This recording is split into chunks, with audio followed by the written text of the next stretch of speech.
Praise God. Amen. Music team, halika. Awitin natin yung salamat, salamat. Ano yung palakpak? Ano ba yan? Ano ba yan? Halina't sama-sama. Sige, halina't sama-sama. Sige. At titignan ko kayo kung talagang sinusundan nyo yon. Sige. Ganda to. Practice. Sige, tingnan natin kung may...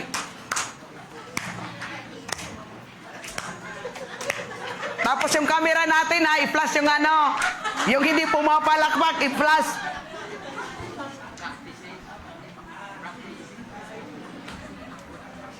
Okay, para ano, alam nila. Game. Woo! Woo! Woo! Woo! Woo! Practice talaga tayo. Oh, titingnan ko yung mga kamay nyo, ha?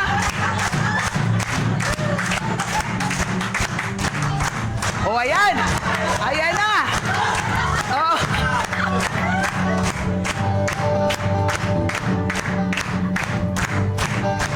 Worship. Let's worship the Lord. Why not playing her? Let's worship. Palakpak. Palakpak ang iyong kamay. Itaas at itaas. Lahat ay magsabing Diyos ay buhay.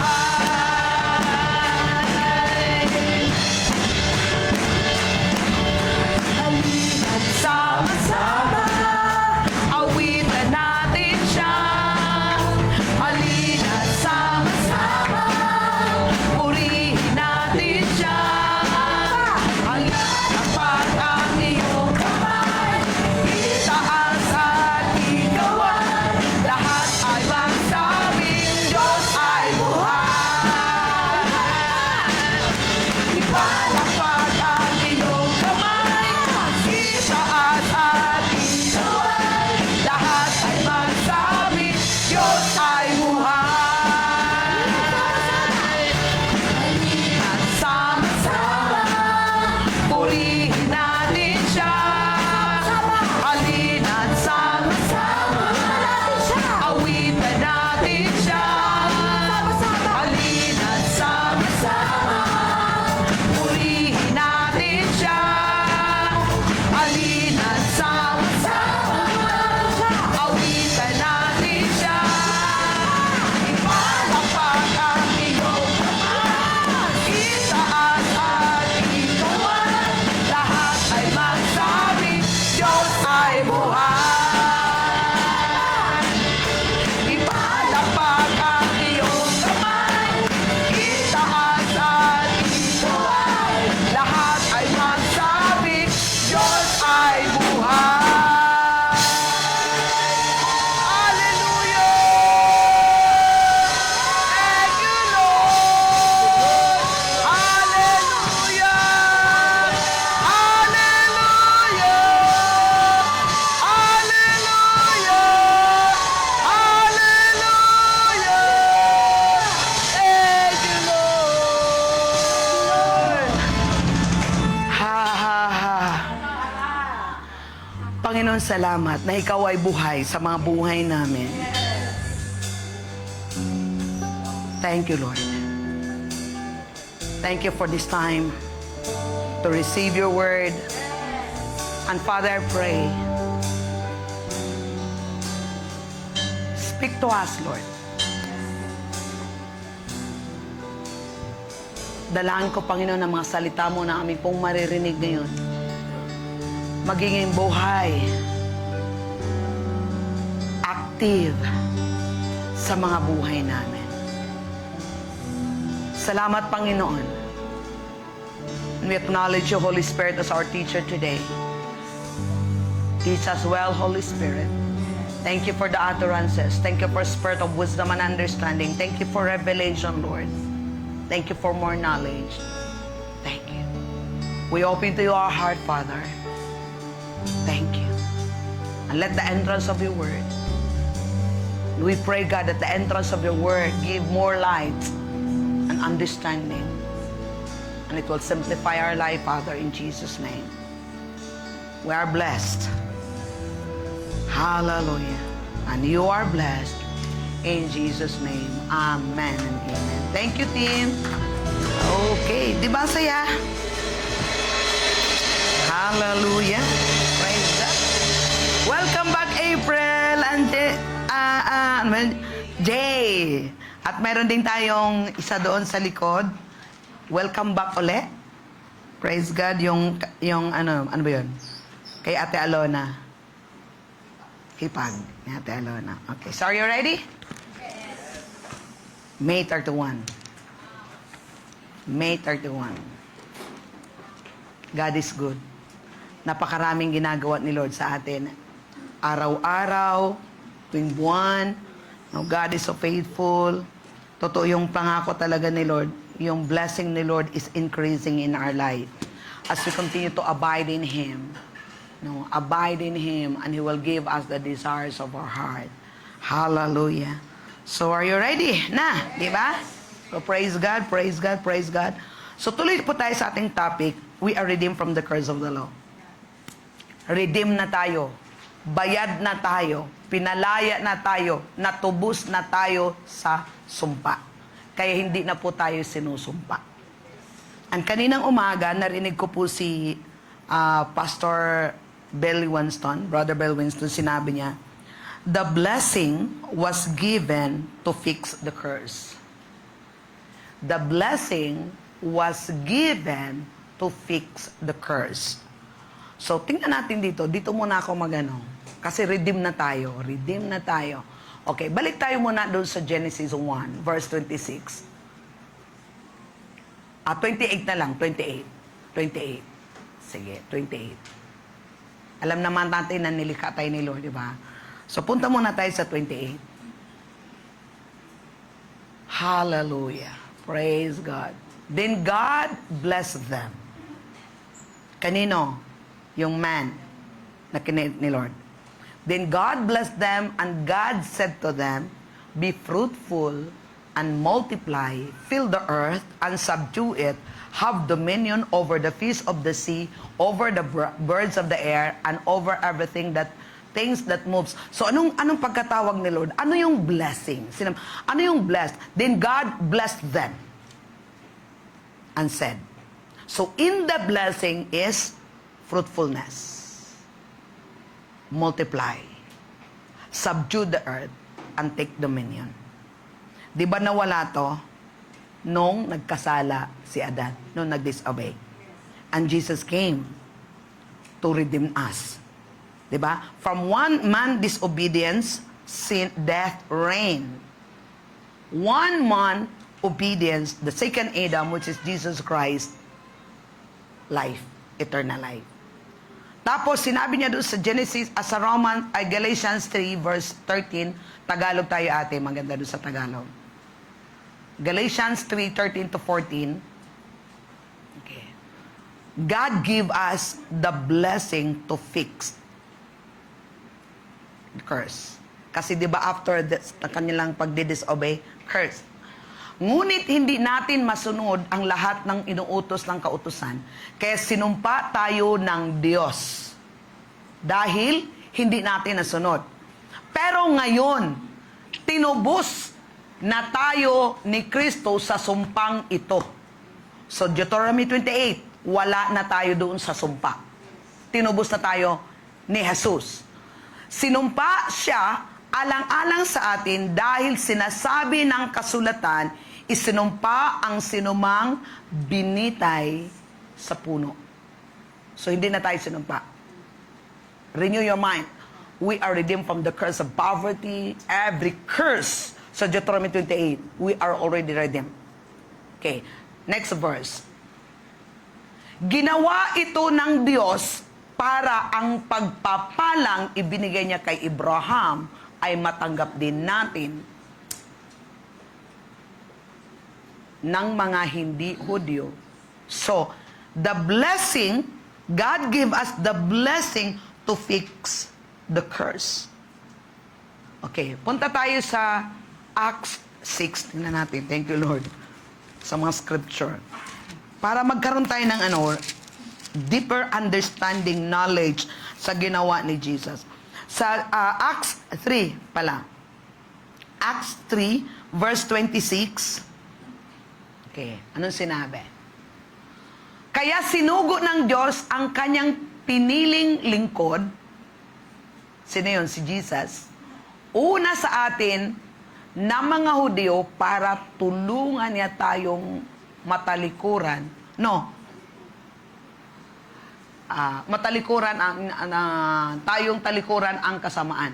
Okay, sa New King James Version, mayroon lang kukuning verse. New King James. Yan. To you first, God have raised up His servant Jesus, sent Him to bless you. Jesus sent the Father to us to bless us.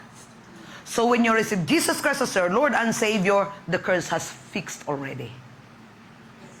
So we should not live in the curse. Pero bakit mayroong manifestation ng curse? Because lack of understanding, the complete renewing of our mind, and knowing that there's an enemy. Pero sinabi ni Lord, He gave us all the power and the authority here on earth. So ma-operate natin, the blessing of God is working in our life now when you receive Jesus Christ as your Lord and Savior. Okay, the more we increase in our knowledge of the Word, the knowledge of the finished work of Jesus, we are activating the blessing of God in our life. Sinabi sa Proverbs 10:22, the blessing of the Lord make us rich without no sorrow. So we let the blessing to work in our life. Amen? And the blessing will produce blessing. Sinabi kanina, multiply, fruitful, dominion. So it's the blessing. Nakuha natin? So we are already blessed. So kaya yung Word of God, habang pinapakinggan natin yung Word of God, we are activating the blessing. We let the blessing, and the blessing is a covenant of God. Kaya through yung believe nga talaga, if we believe, then we let the blessing work in our life. That will produce wealth, make us rich.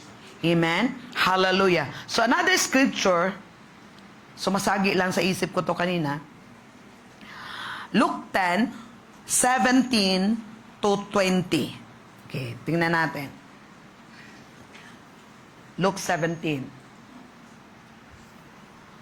Then the 70 returned with joy, saying, kasi sa verse 1 dito, sinesend sila ni Lord 2 by 2 for the soul harvest. Then the 70 returned with joy, saying, Lord, even the demons are subject to us in your name. Okay, next verse, ang sinabi ni Lord, hanggang 20. And He said to them, I saw Satan fall like lightning from heaven. Behold, I give you authority to trample on serpents and scorpions and over all the power of the enemy, and nothing shall by enemies hurt me. Kapatid, this is the old covenant. The Holy Spirit is only upon them, not yet within them. The Holy Spirit is the power of God. Behold, I give you the authority to trample on serpents, scorpions, and over all the power of the enemy, and nothing shall by enemies hurt me. Hallelujah. God give us the power to overcome, hallelujah, to trample all the power of the enemy. Poverty is enemy, sickness is enemy, lahat ng hindi maganda is our enemy. And God gave us the power over that enemy. Kaya kailangan natin ang Word of God. Kaya kailangan natin yung identity natin. Kailangan malaman, maintindihan natin anong meron tayo. Ano ba yung ginawa ni Jesus sa cross? Kasi lahat ng ginawa ni Jesus sa cross, para sa atin lahat yun. Amen? At naalala ko din yung John 10, verse 9. Punta muna tayo sa John 10, verse 9. Redeem. Dito tayo, redeem. Wala na. Tubos na tayo. Wala na tayo. Kaya the more we know that, the more we understand, the more we get revelation of that, the more we have faith. Because faith begins where the will of God is known. Okay. Verse 9. I am the door. Sino si Jesus yon? If anyone enters by me, he will be saved and will go in and out and find pasture. Sinabi, di ba kanina sa Acts 4? Sinabi niya na, God sent Jesus to bless us. So when you receive Jesus Christ as our Lord and Savior, the blessing is already in us. Now we can in and out in the pasture. Hallelujah, and find pasture. Dapat hindi yung pasture yung hinahanap natin. If you are entering the door, if you have Jesus, then the pasture is there. So if you have Jesus, we have everything. Enter the door. For example, yung door na yon, si Jesus, pagpasok mo. Ngayon, depende sa atin kung anong kiklaim mo. It's according to our faith. Kaya hindi lang talaga pagtanggap kay Jesus. Kaya kailangan nating pag-aralan, maunawaan natin, increase in the knowledge, to know more God. Kasi eternal life is to know God eh. The more you know God, the more you enjoy everything, the more you can operate, the more you can do what God called you to do here on earth. The more you can fulfill God's purpose in your life. We need Jesus. Amen? And then what next happened? Verse 10. The thief does not come only to steal and kill. Expect to steal and kill and destroy. I have come that they may have life and that they may have it more abundantly. Sa Amplified Translations, tingnan natin, mas maganda doon. The thief comes only in order to steal and kill and destroy. I came that they may have and enjoy life and have it all in abundance to the full tell of away. Sinabi ko lang sa ito yung ating profile. Dapat ito yung picture, yung image, yung gusto ni Lord na mangyayari sa buhay po natin. Kasi wala na nga tayo. So sino magpi-fix nito? Yung blessing nga. Yung the blessing. So, kailangan natin ng cooperation. Kailangan natin ng speaking. Kailangan na kasi yung authority nasa sa atin na He gave us all the power and the authority. Whatever you bind on earth, it will be bound in heaven. Whatever you loose on earth, it's loose in heaven. It's not upon God. It's not upon to God. Ano? It's not up to God. But it's up to us. Kasi binigay na ni Lord lahat. Amen. Amen. Delight yourself unto the Lord, and He will give you the desires of your heart. Abide in me, and your words abide in me, and ask whatever you desire, and it will be granted to you. So lahat, babad sa presensya ni Lord. Babad sa Kanyang salita. Because the more you babad, the more you become like Him. Amen? So the more you become like Him, you are one with God, oneness with God, union with God. Now you have the same desire. Kaya pagpaliho na kayong desire ni Lord, yung desire mo, desire na ni God. I mean yung desire mo, yung desire na ni God sa'yo. Then God will give you the desires of your heart. So hindi siya automatic kasi meron tayong tatrabahuin talaga yung mind po talaga natin. Yung tatrabuhin natin. Amen? Hallelujah. Praise the Lord. Okay, saan pa? Ayun na. Nakuha natin? Okay, balik tayo. Meron pa akong isang scripture na gusto kong i-share. At babalik tayo dyan mamaya sa Luke. Hebrew 10, 19 to 23. Okay, Hebrew 10, 19. Tapos sa Tagalog to siya, sa Tagalog. Okay. Basa.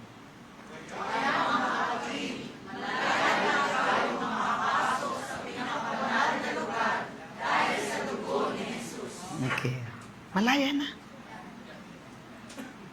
I am the door. Kaya malaya na. Makapasok dahil sa banal na dugo ni Jesus. Hindi dahil sa ginagawa mo, kundi dahil sa banal na dugo ni Jesus. Next verse. Basa.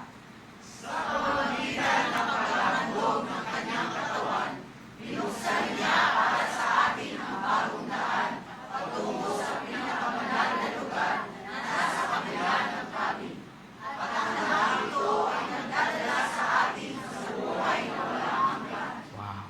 Next.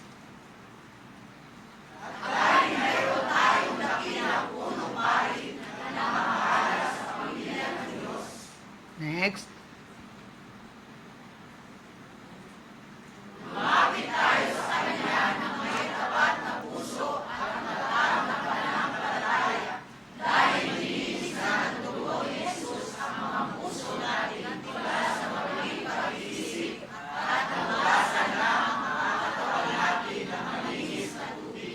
Kapatid, bukas na.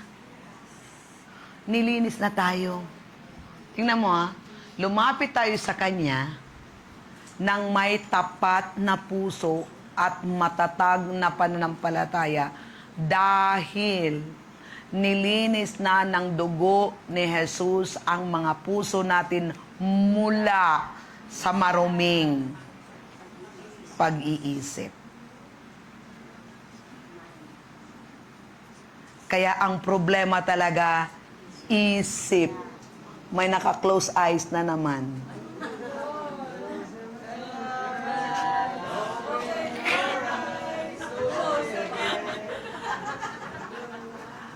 Look, hindi dahil nilinis na ng dugo ni Jesus ang mga puso natin mula sa maruming pag-iisip. At nahugasan na ang mga katawan natin ng malinis na tubig. Okay, balik ako tayo dyan. Tuloy muna tayo sa 23. Basa.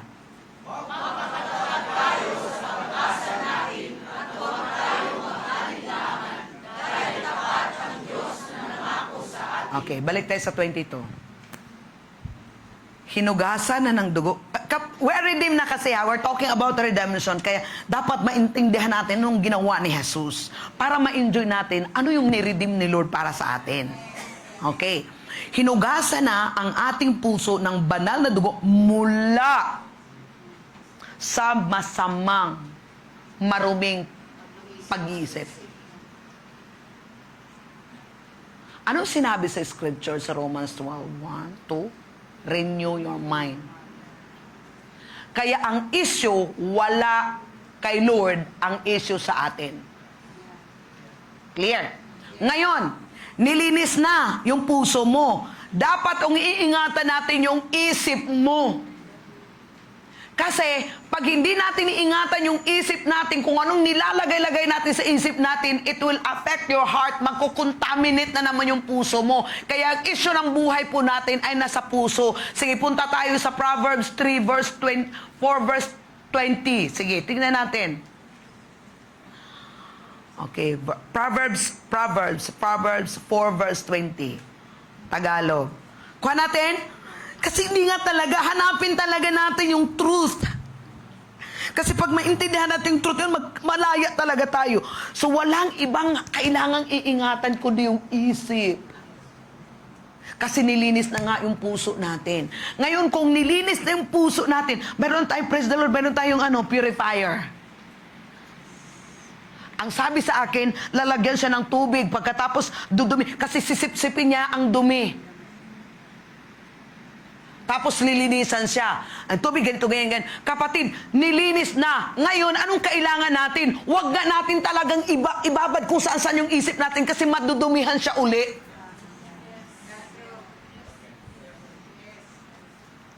Makontaminate kaysa may, anak, pakinggan mong mabuti ang itinuturo ko sa inyo. Pakinggan kayo, huwag matulog.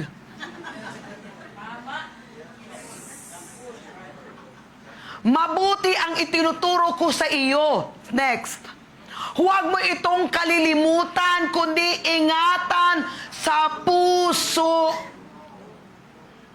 Huwag kalimutan at ingatan. So, ibig sabihin, kapatid, kung mayroon kang ginto, anong ginagawa mo sa ginto mo? Iniingatan mo.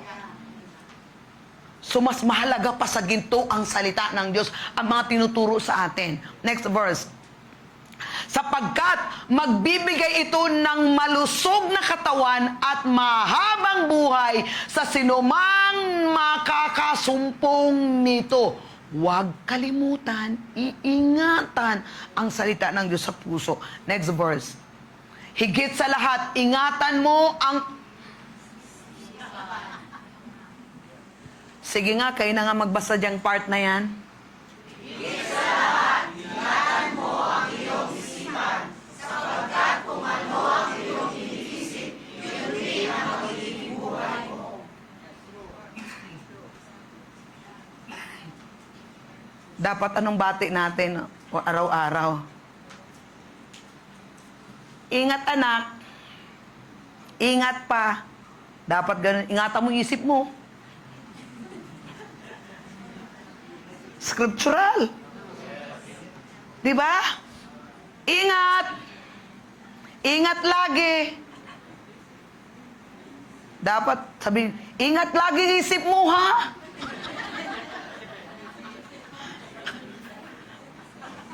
Higit sa lahat, ingatan mo ang iyong isipan sapagkat kung ano ang iyong iniisip, iyon din ang magiging buhay mo. Kapatid, kahit na niredeem ka na ng Diyos, kahit na nilinis yung puso natin, kahit napako na si Jesus, kahit pinalaya ka na, kahit na dinala ka na niya dito, sinabi niya, He transferred us from the power of darkness and conveyed us into the kingdom of God. Pero yung isip mo, hindi binabago, yung ka pa rin. Lahat, higit sa lahat, iingatan natin ang ating isipan sapagkat kung ano ang iyong iniisip, yun din ang magiging buhay mo. So, kailangan natin i-renew yung mind natin. Kasi hindi ni Lord binabago yung isip natin. Hindi ni Lord hinuhugasan yung isip natin, yung puso natin mula sa maruming pag-iisip. So, we are in control. Amen? Kasi kung hawak ng Diyos ang isip natin, hindi nagkakasala si Adan. And that's free will. Sabi ni Lord, sige, linisin ko yung puso mo, linisin mo din yung isip mo. And that's our part. Uwi na tayo. That is redemption. Clear your mind. Because cluttered mind, cluttered heart, cluttered life. It all starts in the mind.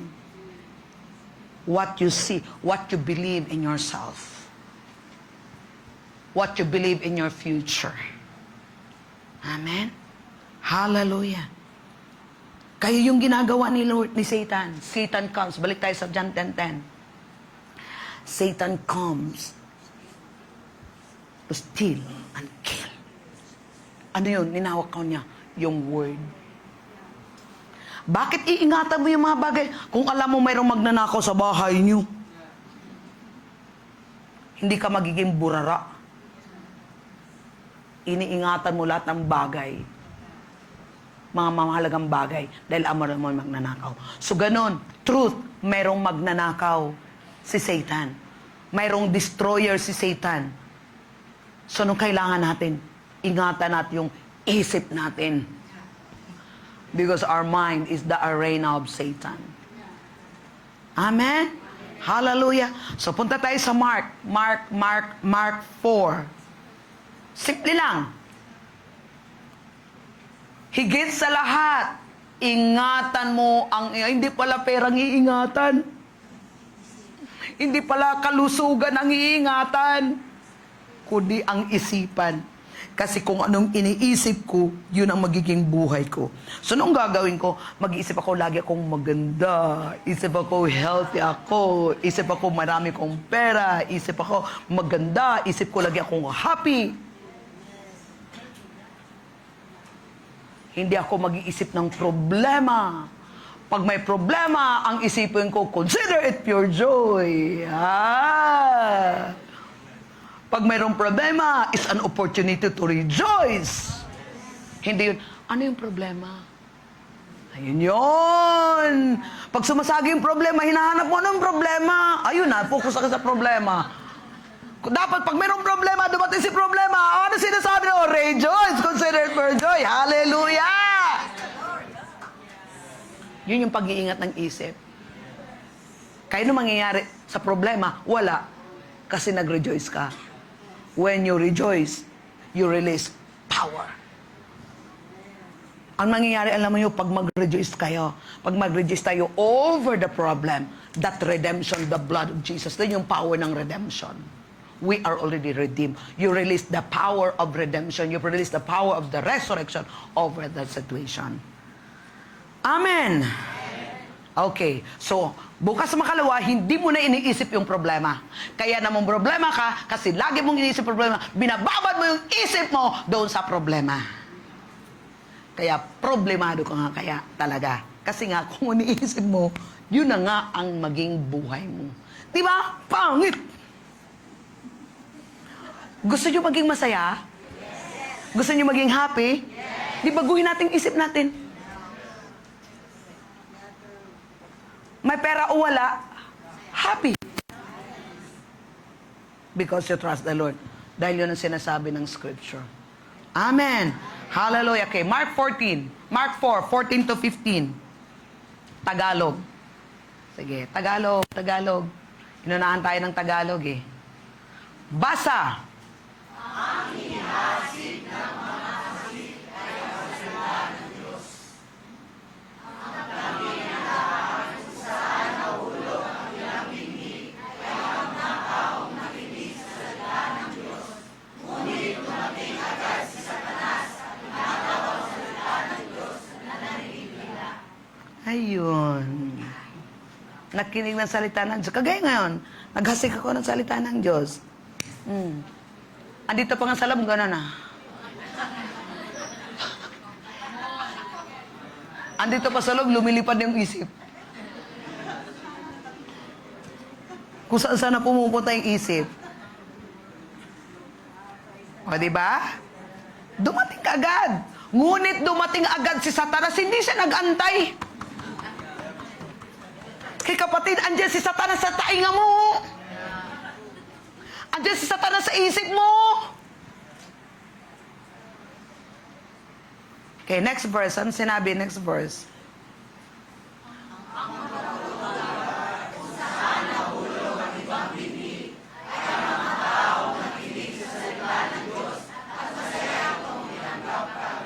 Okay.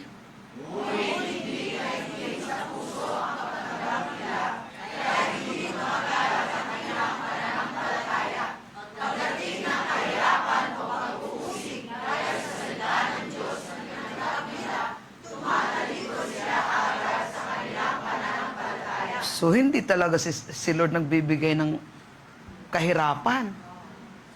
Di ba? May kahirapan, may pagsubok dahil sa salita ng Diyos.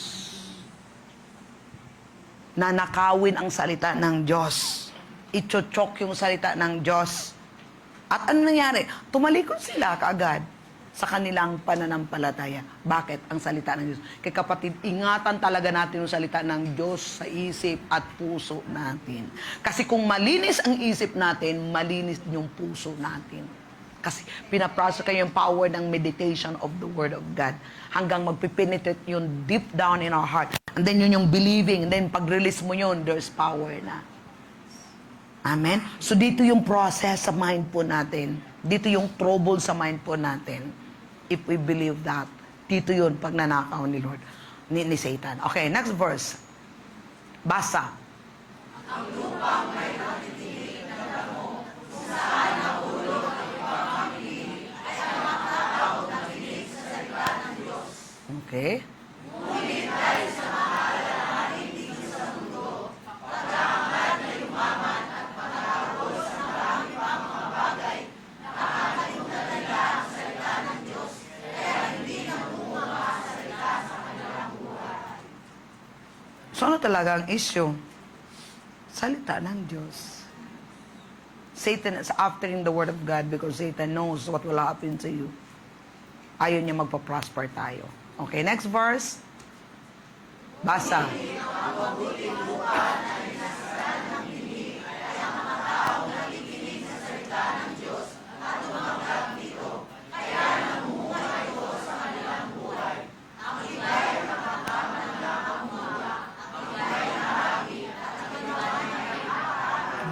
Nasa sa atin na yun. Gusto mong katamtaman lang? Kayo yung palakpak mo, gano'n lang.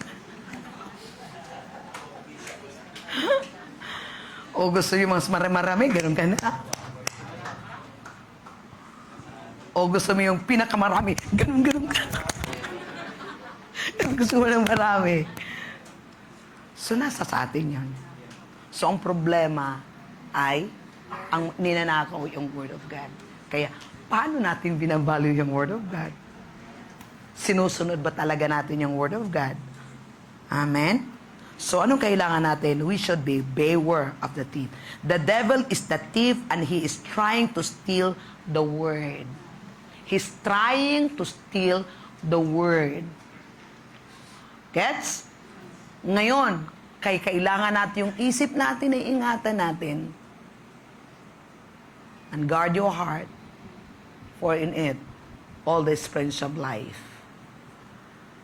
The devil knows the Word of God is the source of your increase, your healing, and your prosperity. The devil knows that the source of your health, your healing, and prosperity is the Word of God. Kaya he will try his best na manakaw yun. Tribulation, persecution, the cares of the world, the deceitfulness of riches, and the desire of other things. Kaya other things because it's not the things of God. Entering in and choke the word. Kaya walang bunga. Kaya kung gusto nating magbubunga, ingatan talaga natin ang salita ng Diyos. Higit sa lahat, ingatan natin ang salita ng Diyos kasi ang salita ng Diyos ay si Kristo mismo. Diba? In the beginning was the Word. Sino yung Word? Christ. So pag hindi natin iniingatan yung Word, hindi natin iniingatan si Christ. Yung relationship mo, hindi ka naka-anchor doon sa Kanya. Amen? Kaya, mayroon tayong problema. Magkaroon tayo ng problema. The devil is not so much concerned about you as he is about the Word you have from God. He's not concerned about you. It's the Word of God in you.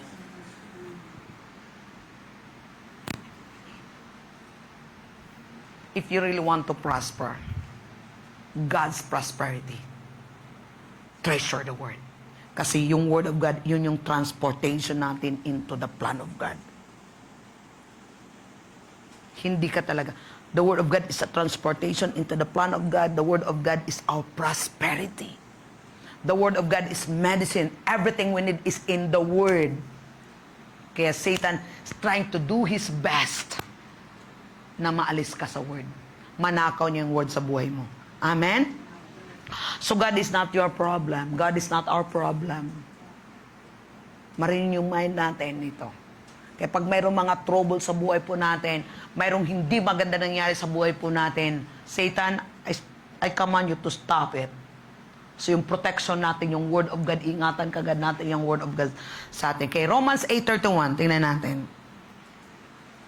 Romans 8:31. Total freedom. Total freedom. Basa. Ngayon, kung isipin natin ang mga bagay na ito, masasabi natin bahagi sa atin ng Diyos. At dahil dito, walang magtatagumpay laban sa atin. If God is for us, then who can be against us? If the Word of God is in me, then who can be against me? Because the Word of God is our sword. Amen? God is not the source of trouble. He is for us. He is for you, not against you. Hindi siya yung kalaban natin. Amen?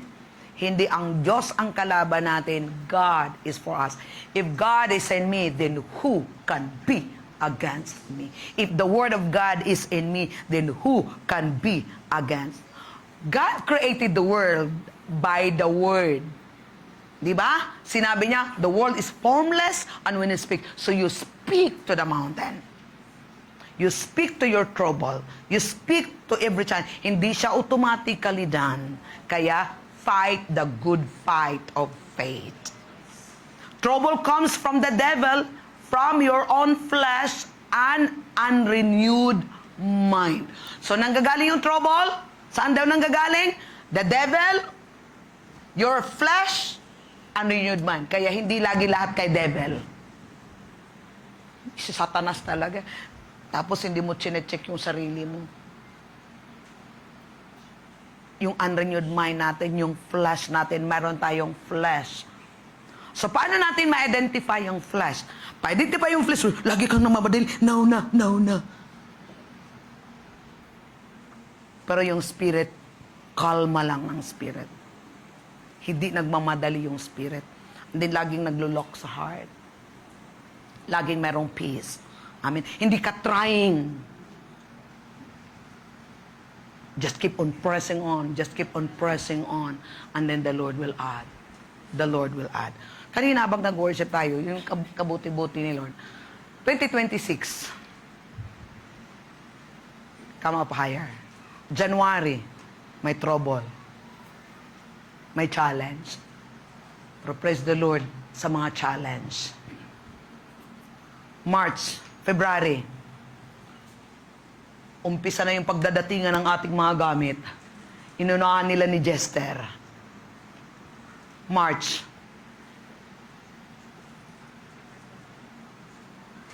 pumasok si Pastor Joe.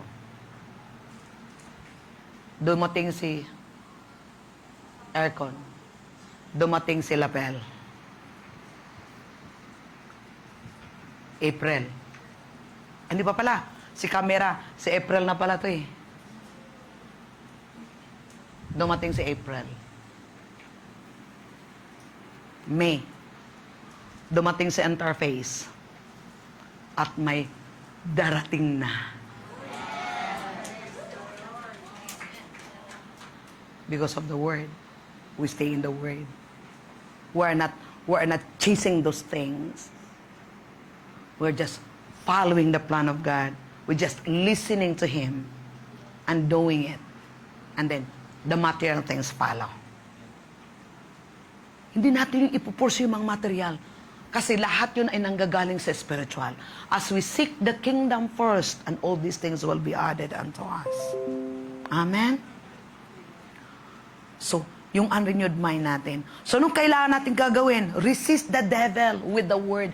Kaya kunin niya yung word of God kasi pagdating niya, wala ka ng power, wala ka ng sword, kaya ang gagawin mo, surrender ka sa kanya. Kuha? Wala kang sword eh. Kaya ang gagawin mo, mag-yield ka sa kanya, magsabint ka sa kanya, kasi wala kang power. Kasi pinatangay mo yung word of God. Kasi totoo yun talaga. When the evil days come, darating yun sa Ephesians 6, kaya put on the whole armor of God. No? Because when the evil days will come, you can stand, you can rebuke, you can resist, you can use the sword, which is the word of God. So when Jesus was tempted, He said, it is written, He used the word to resist the devil. Ngayon, kung wala na yung word of God, dumating si magnanakaw, dumating yung problema. Ngayon dumating yung problema, wala ka na kasi nanakaw na, wala na.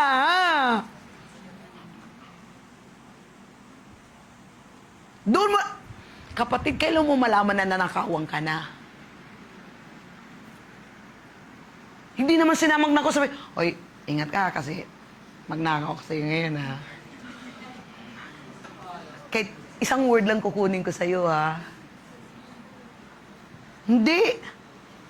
Malaman mo na wala na nung nakita mong wala na nga. Nung kailangan mo, dumating ng problema, kailangan mo na wala na. No.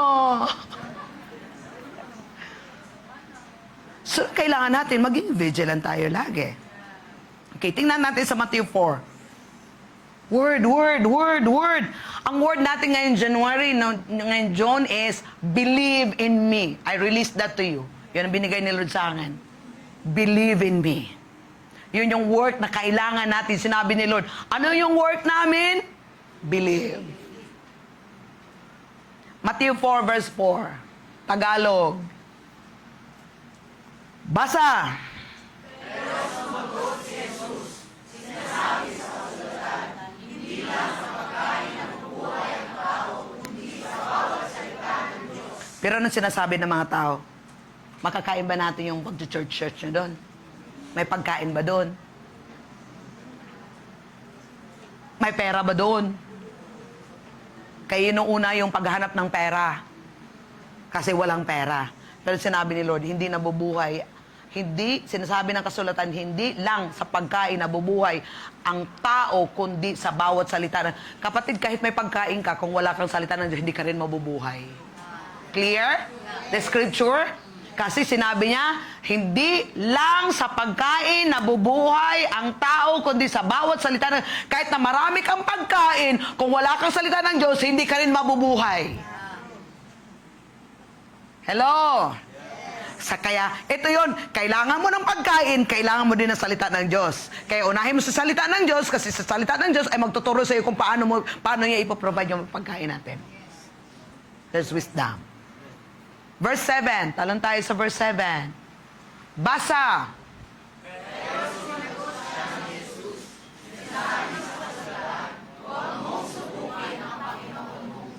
Yan. Kasi tinitem siya. Sinabi niya, huwag mong subukin. Kanino sinabi? Kay Satanas. Pero sa Mateo, Malakay 3:10. Kanino sinasabi? Sige, silipin natin yung word na subukin, ha? Sige. Word na subukin. Sa Malakay 3:10. Sinabi kay Satanas, huwag mong subukin. Pero dito, tingnan natin kung may word ba ang subukan. Sige, basa.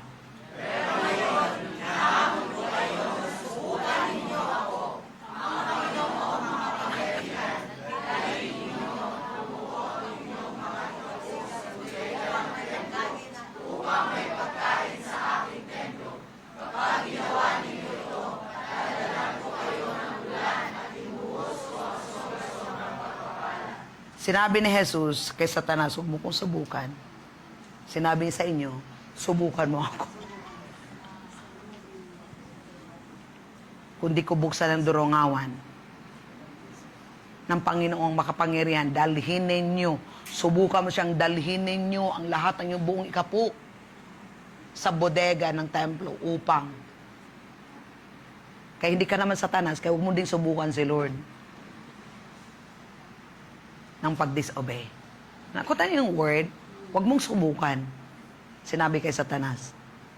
Pero sabi niya sa atin, subukan mo ako, sundin mo ako. Di ba buksan kong dorongawan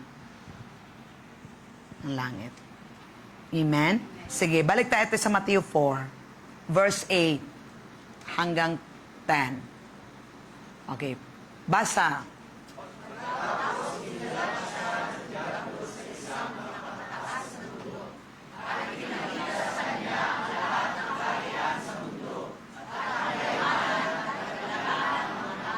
Mundo, ha? Sige, next.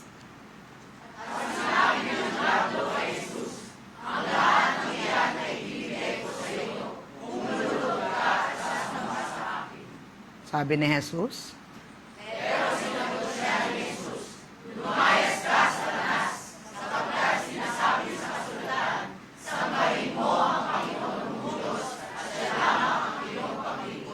Okay, ngayon kung wala kang word,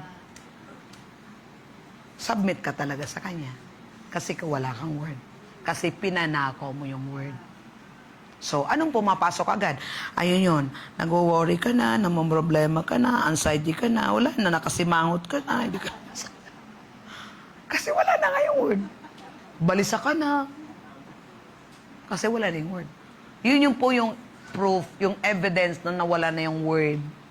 Wala ka ng peace, wala ka ng joy, nakasimangot ka na, galit ka na lagi, anxiety ka na, hindi mo na alam, blackout ka na. But if you have the word, you have the wisdom of God. You keep on standing. Amen? Di ba simplified na lang yung buhay natin? So, kailangan natin, you take the word that the devil is trying. You take the word that the devil is trying to steal from you and use that same word to resist him. In Jesus' name. By the stripe of Jesus Christ, I am healed. Yung kuryente natin, 12,000 ngayon. Pero nakangiti ako. Thank you, Lord. You supply all our needs according to His riches in glory in Christ Jesus. Why? Because of understanding. Why? My mind is renewed.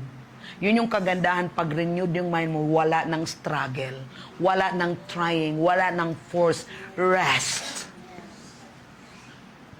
Thank you, Lord. You supply all our needs according to His riches in glory in Christ Jesus. Amen. Hallelujah.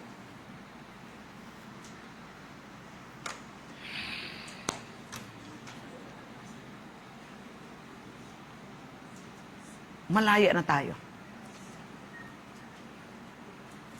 Malaya na tayo. Natutuwa lang talaga ako kay Lord. Itong 20 years na to, nakita ko yung harvest eh. Nakita ko yung harvest ng Word.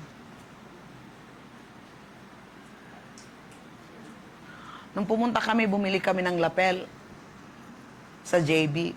Yung mata ko, nakatingin lang doon sa subwoofer. Ewan ko, yung mata ko parang alam mo yun, there's something in the spirit eh. Maramdaman mo yun eh. Maya, may parating ng dalawa.